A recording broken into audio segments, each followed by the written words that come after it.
기독교에 대한 진술 중에 가장 고차원적인 진술입니다. 너무 엄청난 것입니다. 그리고 어떻게 하나님을 본받을 수 있을까?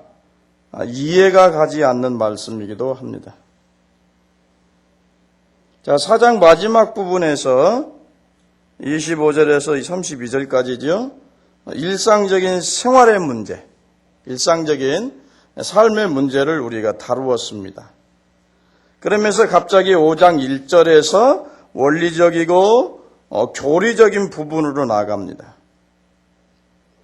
자, 그러므로 하나님을 본받으라라고 합니다.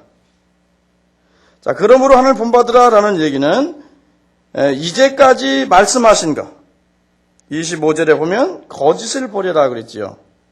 거짓을 버리고 의로운 분노를 가지라.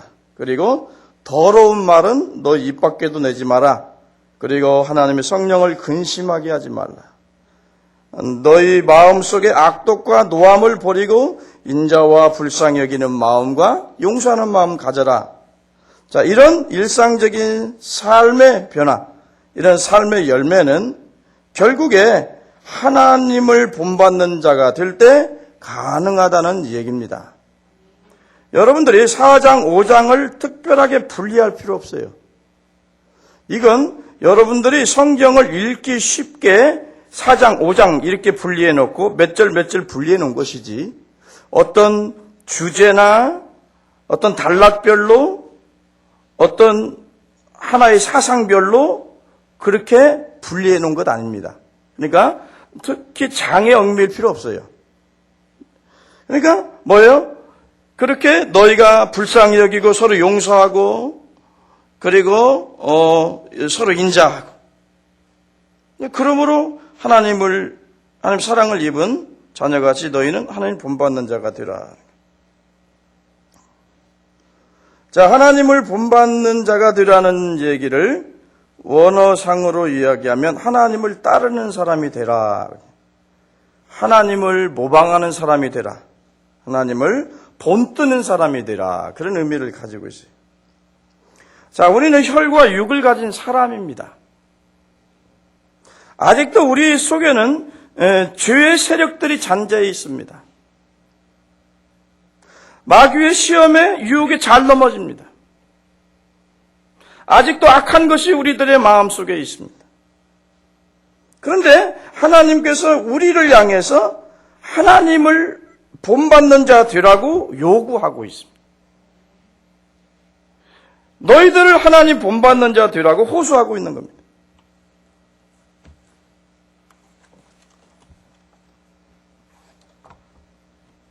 자, 여기서 우리가 생각해서 볼 수 있는 것은 뭡니까? 어떻게 우리가 하나님을 본받을 수 있을까? 불가능한 문제가 아니냐, 그렇게 우리가 생각을 할 수 있을 겁니다. 내가 온전한 것처럼 너희도 온전하라 그러죠. 어떻게 하나님은 온전한 것 같이 우리가 온전할 수 있겠느냐? 이 불가능한 요구를 하나님이 하고 계시지 않느냐, 이런 생각을 할 수 있습니다. 그런데 이것을 알면 이해가 갑니다. 하나님에게는 두 가지 속성이 있습니다. 두 가지 성품이 있죠. 크게 나누면 비공유적 속성과 공유적 속성 두 가지가 있어요. 말 그대로 비공유적 속성은 하나님만 가질 수 있는 고유한 특성입니다. 그러니까 인간과 함께 공유할 수 없는, 하나님만이 가질 수 있는 독특한 것, 하나님을 하나님 되게 만드는 성품, 이것을 비공유적 성품이다, 그렇게 얘기합니다. 이해 가십니까? 예를 하나 들어볼까요? 자, 하나님의 영광, 이거 사람과 나눠 가질 수 있어요, 없어요? 없어요. 이게 비공유적이다. 이게 공유가 안 된다는 겁니다. 이건 사람에게 전달이 안 된다는 얘기입니다. 그래서 비공유적 속성이라고 신학적인 용어는 그렇게 말합니다. 하나님의 그 유형, 그거 인간이 나눠 가질 수 없어요. 하나님만이 가지고 있는 독특한 특성입니다. 하나님을 하나님 되게 하는 속성들입니다. 그리고 그분의 영원성. 영원 전부터 영원까지 계셨어요. 그죠? 그 영원성을 우리가 어떻게 전달받을 수가 없어요. 그리고 하나님의 전지성. 우리는 시간과 공간의 제약을 받습니다. 그죠? 근데 하나님은 과거나 현재나 미래나 항상 현재예요. 어떤 시간과 공간을 초월해 영원히 존재하시는 분. 그것은 우리가 어떻게 공유할 수 없다 그겁니다. 또 뭡니까? 전능성. 전능성 뭡니까? 능치 못할 일이 없다는 겁니다. 안 되는 게 없어요, 하나님에게는. 그죠? 네. 그런데 우리는 어때요? 불가능을 가능케 하는 정말 전능하신, 모든 능치 못할 일이 없는 그런 속성을 우리가 나눠 가질 수가 없어요. 네? 자, 이렇게 하나님과 우리가 나눠 가질 수 없는 것. 그리고 하나님을 하나님 되게 만드는 그 속성을 비공유적 속성이다. 그렇게 얘기합니다. 이해갑니까? 쉽게 얘기하는데, 자, 그래서 누구에게나 전달할 수 없는 속성입니다. 자, 이러한 부분에서는 그분을 절대로 본받을 수가 없습니다. 그분을 본뜨거나 그분을 모방할 사람이 없습니다. 자, 그래서 이런 의미에서 너희가 나를 본받으라고 하는 게 아니라는 겁니다. 자, 그런데 하나님과 우리가 나누어 가질 수 있는 공유적 속성이 하나님에게 또 있습니다. 자, 그런 것들은 본질에 있어서 도덕적인 것이기 때문에 가능한 겁니다. 내가 거룩하니 너희도 거룩하라. 이 거룩한 성품은 나누어 가질 수 있다 그겁니다. 그러니까 하나님과 우리가 공유할 수 있는 성품은 본질적으로 어떤 거예요? 도덕적이라는 거예요. 그건 나눠 가질 수 있어요. 자, 하나님이 의로우신 것 같이 너희도 의로워라. 그죠? 그거 도덕적인 거죠. 그러니까 그것은 우리가 공유할 수 있다 그겁니다. 자, 하나님의 선하심처럼 너희도 선해라. 이것도 도덕적인 교훈이죠. 이것도 우리가 공유할 수 있다 그겁니다. 자, 하나님이 인자하심. 이것도 우리가 공유할 수 있다는 거예요. 하나님의 오래 참으심. 이것도 공유할 수 있다는 겁니다. 하나님의 용서하심. 우리도 용서할 수 있습니다. 자, 이런 모든 도덕적인 것들은 전달이 가능한 속성들이다. 하나님과 우리가 나누어 가질 수 있는 속성이다는. 그래서 공유적 속성이라고 합니다. 공유할 수 있다 그겁니다. 이 성품. 그래서 오늘 본문에서 말하고자 하는 하나님을 본받는 자 되라고 말할 때는 하나님의 공유적 속성, 도덕적인 것들을 본받고 모방하고 그걸 본뜨라는 얘기입니다. 이해 가십니까? 그러면 하나님이 나를 본받으라고 하는 말씀의 의미를 여러분들이 충분히 이제 말도 안 듣는 소리다 이렇게 하는 게 아니고 이해가 갈 것입니다. 자, 그러면 왜 우리가 하나님을 본받는 자 되라고 하나님이 요구하느냐 그겁니다. 응?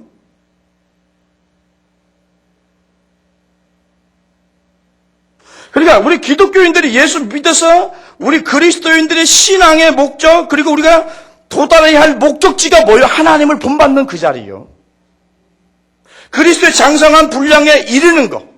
이게 이제 그리스도를 본받는 거, 하나님을 본받는 자리거든요. 이것은요, 마지막에 이루어지는 구원의 마지막, 구원의 클라이막스에서 나타날 수 있는. 그렇기 때문에 내가 기독교의 최고의 고차원적인 진술이라고 얘기하는 거예요. 그러니까 하나님이 우리를 선택해서 불러서 죄에서 우리를 구원하신 목적은 단순히 예수 믿고 영생을 얻는 게 목적이 아니고 하나님이 우리를 죄악에서 건져내신 것은 뭐요? 하나님을 본받는 자가 되고 예수님 본받는 자가 되어서 하나님과 함께 영원히 살기 위한 목적 때문에 하나님이 우리를 죄에서 구원한 겁니다. 근데 되게 왜 변화가 없습니까? 되게 예수 믿고 구원 받았다는 거, 난 하나님 자녀가 되고 천국 간다는 거, 이것만 가지고 있기 때문에 사람들의 성화가 없어요. 성화. 변하지 않는다는 얘기입니다. 하나님 자녀처럼 변하지 않. 그러나 하나님이 우리를 구원하신 목적은 거기 있는 게 아니고 하나님을 본받는 데 있다니까요. 거기를 향해서 우리는 어떻게 계속 나가야 돼요. 계속 우리는 노력해야 돼요. 계속 그걸 위해서 기도해야 되고 그걸 위해서 계속 경건의 훈련을 해야 돼요. 그것을 위해서 우리가 하나님에게 부름을 받은 거예요. 그러니까 여러분들이 이끌고자 하는 도달하고자 하는 그 목적지는 단순히 예수 믿고 교회 나와서 예배드리고 찬송 드리는 게 그게 목적지가 아니고 예수님 닮는 거, 하나님을 본받는 자리까지 가야 그 목적이 달성된 거다. 그러니까 우리 예수 믿고 계속 새로운 세계를 향해서 새로운 삶을 향해서 새롭게 변화되기 위해서 힘써야 되겠어요? 안 써야 되겠어요? 그렇지요. 힘써야지요. 근데 이렇게 보면은, 저 보세요. 예수 믿는 사람들을 보면 절대 자기가 변화되려 애쓰고 노력하는 사람 별로 없어요. 우리 경동교인들이나 노력하고 애쓰지. 그것도 왜 그래요? 성경을 잘 모르기 때문에 그래요. 하나님이 우리를 구속하신 구속의 목적을 잘 모르기 때문에 그래요. 하나님이 우리를 죄에서 건지시고 저주에서 건지시고 하나님의 성령을 부어주신 그 목적을 잘 모르기 때문에 그 궁극적인 목적은 뭐예요? 하나님을 본받게 하기 위한 목적 때문에 하나님이 행하신 일입니다.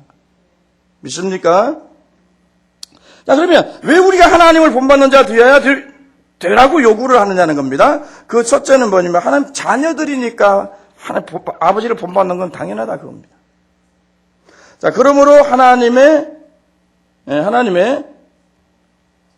사랑을 입은 자녀같이라고 그러죠. 하나님의 그 사랑을 입은 자녀같이 너희는 하나님을 본받는 자가 되라 그러잖아요. 무슨 얘기예요? 사랑을 입은 자녀니까 그런 얘기죠.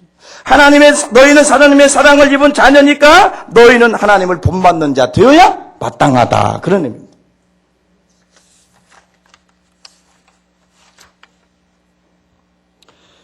우리가 예수 믿는 그 순간에 이 세상에 우리가 살고 있지만은 영적으로는 완전히 다른 세계로 소속되게 되는 겁니다.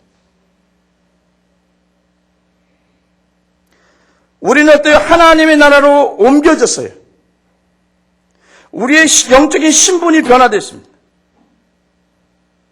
자, 그래서 기독교는 단순히 도덕적인 차원에서 생각을 하면 안 됩니다.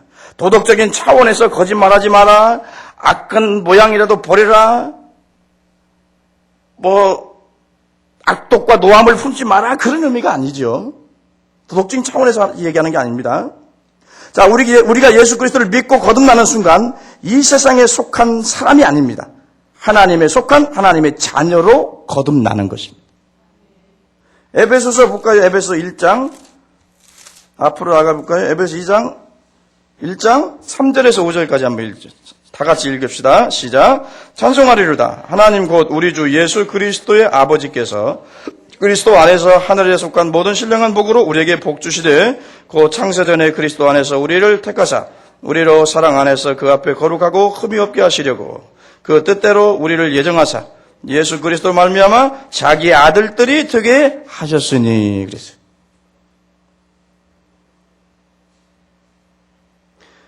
창세전에 예수 그리스도 안에서 우리를 선택한 목적이 뭐냐 그거예요. 거룩하고 흠이 없는 하나님의 자녀, 하나님의 아들들이 되게 하기 위해서 주님이 우리를 선택했다 그겁니다. 믿습니까? 다음에 에베소서 2장 19절을 한번 볼까요? 2장 19절. 2장 19절 다 같이 읽습니다. 2장 19 시작. 그러므로 이제부터 너희가 유인도 아니요 손도 아니요 오직 성도들 동일한 시민이요 하나님의 권속이라. 뭐요? 그러므로 이제는 너희가 누구다? 하나님의 가족이다 그겁니다. 하나님의 가족들이라는 얘기예요.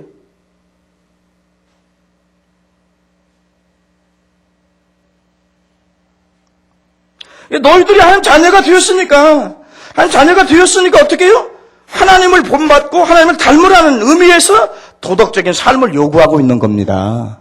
단순히 도덕적인 의미에서 그런 차원에서 그냥 선하게 살아라 그런 의미가 아니라는 얘기예요.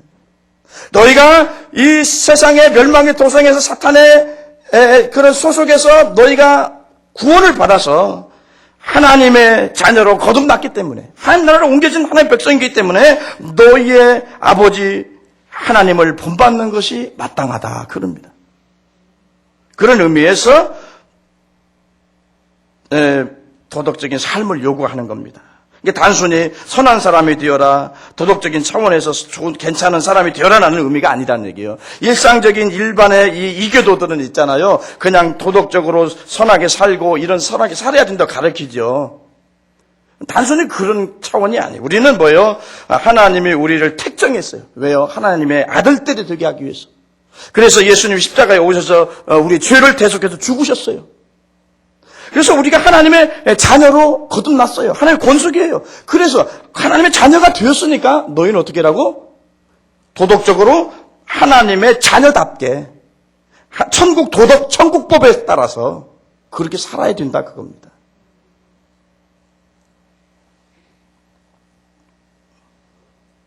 자, 하나님의 자녀가 되었기 때문에 하나님을 본받으라는 겁니다. 그래서 그런 의미에서 도덕을 강조하고 삶과 행위를 강조하는 겁니다. 자, 우리 하나님의 사랑을 입은 사람들입니다. 예수 그리스도를 통해서 하나님의 사랑을 너무나 놀랍게 많이 입은 사람들입니다. 자, 하나님의 사랑을 입은 사람들로서 어떻게 반응해야 되겠느냐는 것입니다.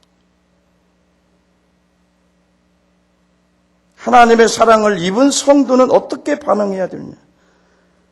뭐요? 나를 선택하시고 그리고 나 같은 죄인을 그 죄에서 구속하시기 위해서 십자가에 죽으신 예수 그리스도를 어떻게 기쁘시게 하는 것이 우리 성도의 의무다 그겁니다. 그래서 우리의 간절한 소원은 뭐가 돼야 돼요? 하나님을 기쁘시게 하는 게 우리의 소원이 돼야 돼요. 우리의 소원이 통일이 아니라 우리 그리스도인들의 소원은 뭐가 된다? 하나님을 어떻게 하면 기쁘시게 할까? 하나님을 어떻게 하면 영화롭게 해드릴까? 이것이 우리 성도들의 소원이 돼야 된다 그겁니다. 그러면 어떻게 하면 하나님 기쁘시게 하는 사람이 될까요? 어떻게 하나님 기쁘시게 하겠어요? 여러분 다 알잖아요. 기쁘시게 해야 된다는 것.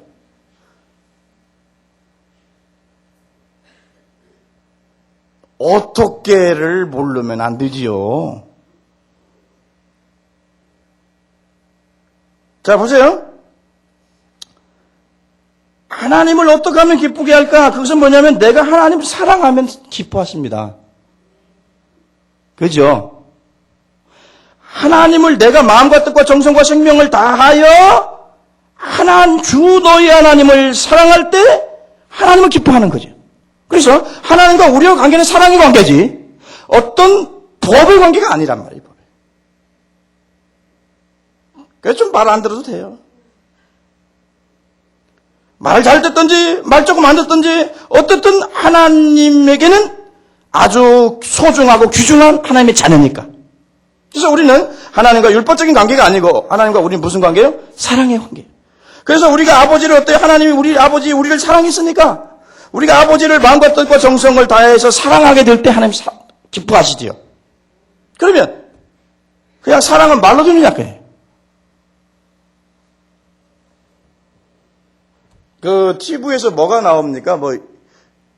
사랑은 마음입니다. 사랑은 99%가 마음이라고 그러죠? 근데 1%가 뭐였대요? 실천이라고 그래요. 그래서 사랑은 뭐라고요? 동사입니다. 잘 보잖아요. 쉽게 말해서 사랑은 뭐예요? 행동하는 거다 이거예요. 실천하는 것이다 그겁니다. 사랑은 행동으로 보여주는 거다 그겁니다. 이해 가십니까? 그래서 예수님 뭐라고 했어요? 너희가 나를 사랑하느냐? 나의 계명을 지켜라 그러잖아요. 어때? 논리적으로 이해가 됩니까? 네. 너희가 나를 사랑하면 나의 말씀을 내 계명을 지켜라 그러잖아요. 여러분, 사랑하는 사람의 말을 거역하는 사람이 있습니까? 내가 정말로 내 마음을 다해서, 생명을 다해서, 내 모든 걸 다해서 사랑하는 사람이 있다면, 그 사랑하는 사람을 위해서 모든 걸 다 주어도 아깝지 않죠. 내 하나 있는 목숨을 그분을 위해 드린다 하더라도 그걸 기쁘게 자원해서 드릴 수 있는 거예요. 그게 사랑의 힘입니다. 그래서요, 이 사랑의 힘이라고 하는 것은 죽음의 강을도 건너게 만드는 게요. 그러니까 두 남녀가 너무 사랑하다 보면 어때요? 그 사랑이 현실적으로 이 세상에서 이루어지지 않을 것 같으면 둘이 약 먹고 그냥 가자 그겁니다. 그래서 죽어서 우리 사랑하자 그러거든요. 그 착각이죠. 죽어서 둘이 자살해가지고 죽어서는 둘이 못 만나요. 사랑 못해요, 거기서는. 어떻든 간에, 어떻든 간에 이렇게 사랑이라고 하는 것이 사람을 미치게 만드는 겁니다. 사람을 움직이게, 감격하게 만들고 감동하게 만들고 그거에 머무르는 게 아니죠. 사람을 움직이게 만들고 사람을 열광하게 만드는 게 사랑이에요. 믿어요?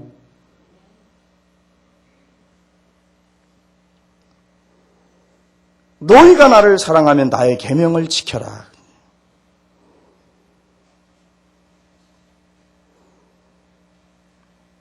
그래서 우리가 하나님의 자녀가 되었으니까 우리의 아버지, 성령으로 우리를 낳아주신 아버지, 그 하나님을 본받는 것이 당연한 논리다 그겁니다. 더 이상의 말이 뭔 필요가 있어요? 안 그래요? 자, 그 다음에 두 번째, 왜 우리 하나님을 본받으라고 요구하시느냐는 게, 우리는 하나님의 권속이라고 그랬죠. 하나님의 가족, 패밀리입니다. 하나님의 가족이에요. 그 가족의 대표들이 누굽니까? 살아있는 성도들입니다. 여러분들은, 우리 한국 사람들은 너무 개인주의예요. 그런데요, 성령으로 거듭난 하나님 성도들은 하나님의 권속들이에요. 가족들이 다, 여러분들은 가족들이라고. 내가 오빠고. 그 농담이고요. 여러분들은 다 하나님의 가족이라고요. 하나님의 권속이라고. 한 가정을 이루고 있다 그겁니다. 우리는 왕의 혈통이에요. 왕가의 자녀들이에요.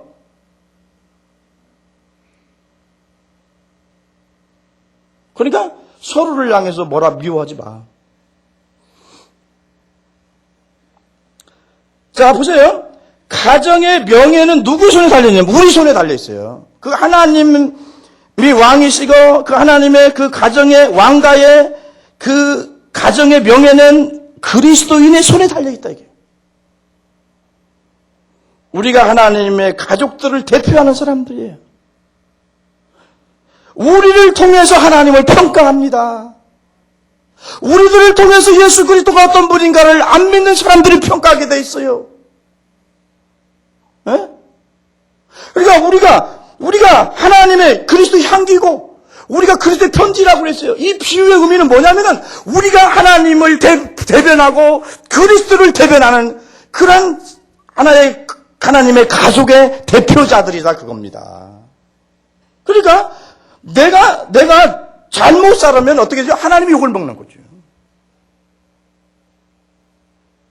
내가 여러분 그리스도의 향기를 잘 사랑을 통해 나타내야 되는데 내가 이기적인 욕심을 가지고 욕심을 부리고 탐욕을 부리고 그래서 믿지 않는 사람보다 더 상식 없는 짓을 하고 그러면 어때요? 예수 믿는 것이 저런다고 한단 말이에요. 근데 그 사람을 통해서 하나님의 영광을 보는 게 아니라 하나님의 참으로 깊으신 사랑을 보는 게 아니라 넓으신 사랑을 보는 게 아니라 하나님 내 별것 없는 거다. 하나님의 존재도 별거 아닌가 보다라고 평가를 하는 겁니다. 그래서 바리새인들의 잘못된 행위를 보면서 예수님 뭐라고 했어요? 너희들 때문에 하나님의 이름이 욕을 먹는다. 그러면서 그들을 책망하는 장면이 나옵니다. 응?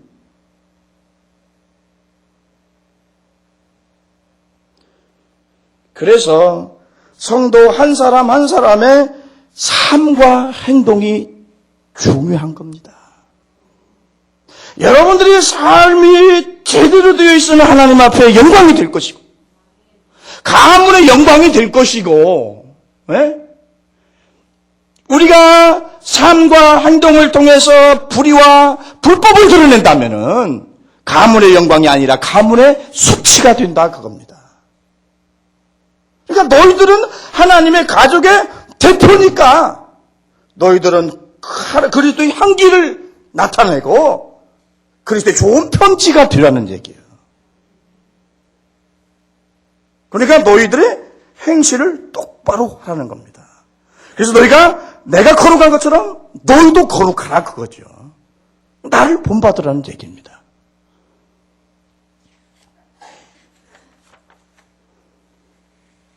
하나님의 명예,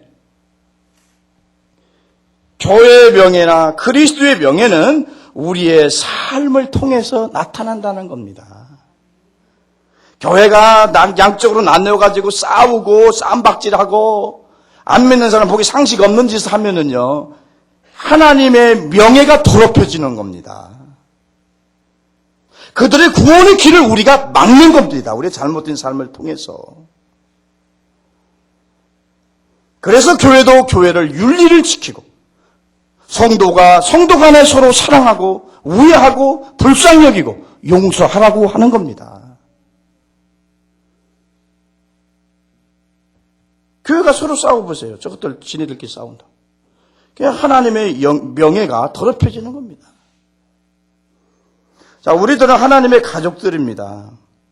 하나님의 가족의 일원으로 선택받은 것은 인간이 누릴 수 있는 특권 중에 최고의 특권입니다. 믿습니까? 자, 우리는 하나님의 가족이고 그분의 자녀입니다.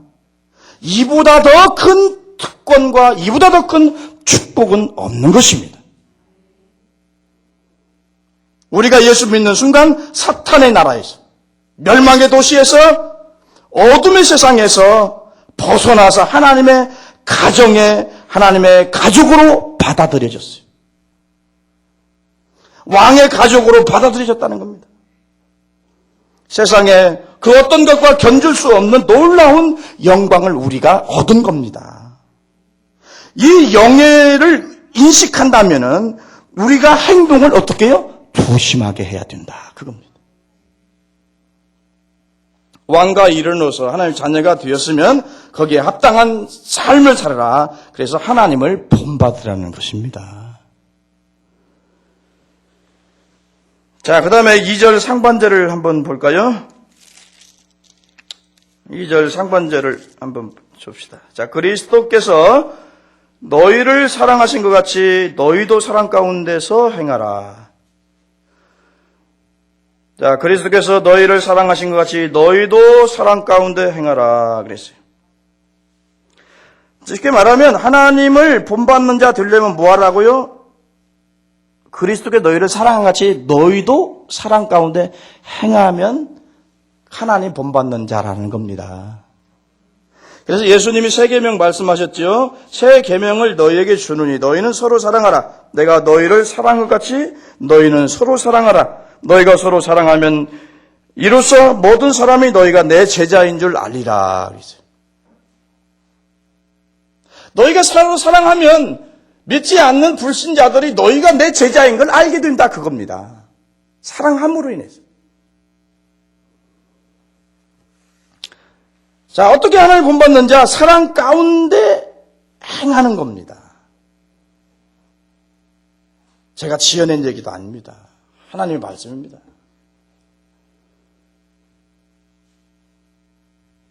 자, 모든 우리들의 행실과 삶의 모습은 사랑 가운데서 행해지는 것이어야 한다 겁니다. 왜요? 하나님이 사랑이기 때문에. 믿습니까? 그래서요, 사랑 없는 종교적인 행위는요, 울리는 꽹과리 같다고 그랬어요. 고린도서 12장에. 너희가 어떤 불쌍한 사람을 위해서 그 사람 구제하기 위해서 너희 자신을 불사르게 내어줄지라도 너희 마음에 사랑이 없으면 아무것도 아니요. 너희가 천사의 말을 할지라도 너희 마음에 사랑이 없으면 아무것도 아니요. 근데요, 어떤 사람은요, 말은 진짜 천사인데 속은 악마예요. 그럼 안 돼. 하나님은 것을 보시는 게 아니죠. 어디를 보십니까? 중심을 보는 겁니다. 좀 똑똑해도 중심에 여러분들은 하나님의 사랑을 갖고 있어요. 그러니까 너희가 천사와 같이 행동을 하고 말을 하고 뭐 할지라도 너희들 마음속에 사랑이 없으면 아무것도 아니다. 너희가 영적인 어떤 진리를 깨닫고 뭐 영적인 고차원적인 세계를 알고 다 한다 할지라도 뭐요? 너희 속에 사랑이 없으면 그것도 아무것도 아니다.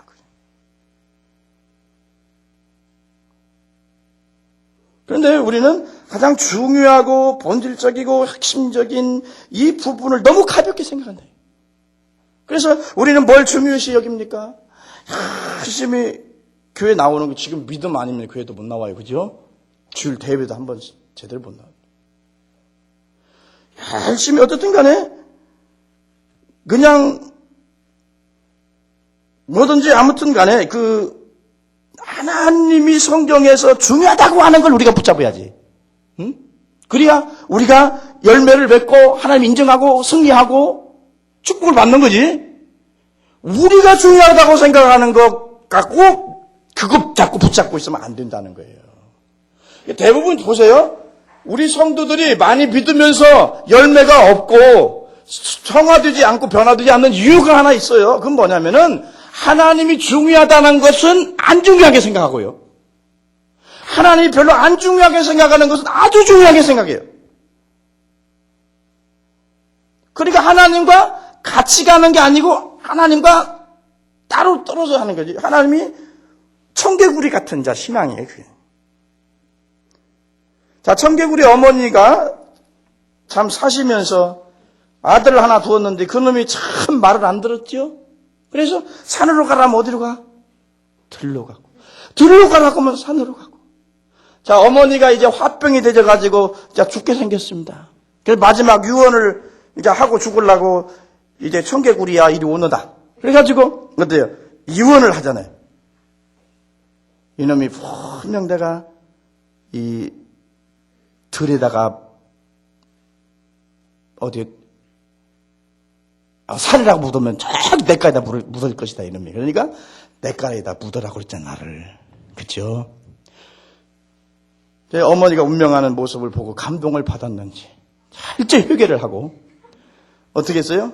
이제 내가 지금까지 우리 어머니하고 반대되는 우리 어머니가 생각하고 우리 어머니가 기대하는 것과 완전히 반대되는 삶을 살았지만 내가 이 마지막은 우리 어머니 소원을 들어드려야 되겠다. 그래가지고 어디다 갖다 묻었어요? 대가에다 묻었는데 그날 저녁에 비가 나고 창수가 나니까 쓸려 내려간 거예요. 그걸 보고 청개구리가 그렇게 울었다고 하잖아요. 비가 오면 청개구리가 그렇게 우는 겁니다. 그러니까 보세요. 지금 믿는 것도 청개구리 같이 믿는 사람들이 많아요. 하나님이 정말로 중요한 거다. 이걸 붙잡아라. 이것이 성취되기 위해서, 이것이 너희 안에서 이루어지기 위해서 기도하고 너희 최선을 다하라고 하는데 우리는 다른 것에 관심이 많다 그겁니다. 그러니까 하나님과 영적으로 안 맞는 거지요. 하나님과 영적으로 안 맞는데 어떻게 축복이 됩니까? 어떻게 은혜가 됩니까? 그러니까요. 예수 믿어도요. 예수님 성경에서 하나님이 말씀하시는 방법대로 예수를 믿어야 하나님이 인정합니다. 그렇지 않으면 성경을 무시하고 자기 마음대로 믿으면 하나님도 그 사람의 믿음을 무효선언하십니다. 이해 가십니까? 그래서요. 성경에 우리는 귀를 기울여야 되고 내 경험이 어떻든 체험이 어떻든 누가 뭐라고 하든 간에 성경에서 하라는 대로만 하면 그게 진짜 믿음이고 그렇게 살다 보면 열매도 있고 축복도 있는 겁니다. 그러니까 여기서 뭘 중요하다고 생각해? 이 얘기예요 지금. 사랑이 중요해. 사랑이. 응? 사랑 가운데 하나는 게 중요하다. 왜? 내가 사랑이니까. 하나님 사랑이시다 그래. 하나님 선인과 악인에게 해를 주시고 의로운 자와 불의한 자에게 다 피를 주시고 공평하시고 다 그렇게 하나님 사랑하신단 말이에요.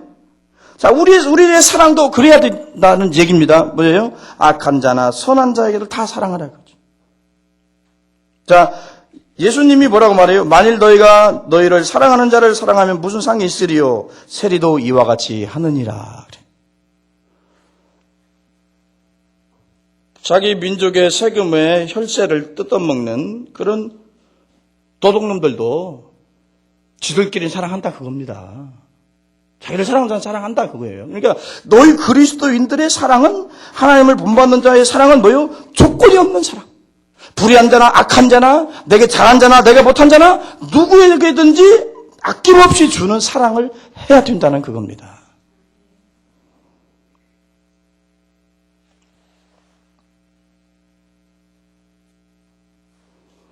그래서요, 새 계명이 뭐예요? 사랑하라입니다. 사랑하라.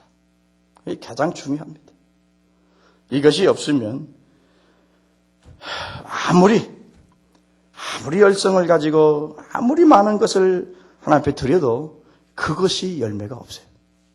여러분들의 신앙을 잘 점검해 보십시오. 저는 여러분들이 다 복받기를 원합니다. 그런데 복받는 방법을 몰라서야 어떻게 복을 받겠습니까? 내가 여러분들에게 복을 빌어주고 축복해 주시옵소서라고 한다고 사실 그 복이 가는 게 아닙니다. 물론 받을 만한 그릇이 되면 축복권이 있으니까 축복을 받죠. 그러나 여러분들이 서로 사랑 가운데 행하는 그런 삶이 될 때 사랑의 영이신 성령이 역사하시고 활동하시고요. 거기에 하나님의 은혜가 있고 하나님의 축복이 거기에 있는 겁니다. 그래서 여러분들은 자꾸 법을 내세워서 비판하고 정죄하고 그런 일 하지 말고 진짜 그리스도의 사랑의 마음을 가지고 이해하고 불쌍히 여기는 마음 가지고 그저 사랑한다면 하나님의 은혜가 여러분들 안에 충만합니다. 그렇게 사랑이 될 때 우리가 그리스도를 닮아가는 겁니다.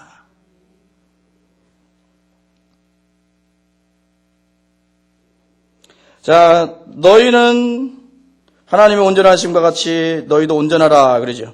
우리가 사랑 가운데 행함으로 하나님을 본받는 자가 되고 하나님의 온전하심 같이 우리가 온전해질 수 있습니다. 우리의 삶과 행동이 하나님에게 향기로운 제물과 생축이 되려면 하나님 앞에 산제사로 기쁨의 산제사로 드리는 삶이 되려면 뭐예요? 사랑 가운데 행하는 사람이 될 때만이 여러분들은 하나님 앞에 향기로운 제물이 될 수 있는 겁니다. 여러분들을 받으신다는 겁니다. 그래서요, 여러분들 우리가 사랑 가운데 행함으로 하나님을 본받는 자가 되고 그래서 하나님 앞에 기쁨이 되고 영광이 되면 여러분들에게도 큰 축복이 되고 여러분들에게 은혜가 될 것입니다. 오늘의 말씀을 잘 귀담아 들으시고 말씀 가운데 행함으로 여러분들에게 주님의 축복이 임하기를 바랍니다. 기도하겠습니다. 우리 아버지 하나님 감사합니다.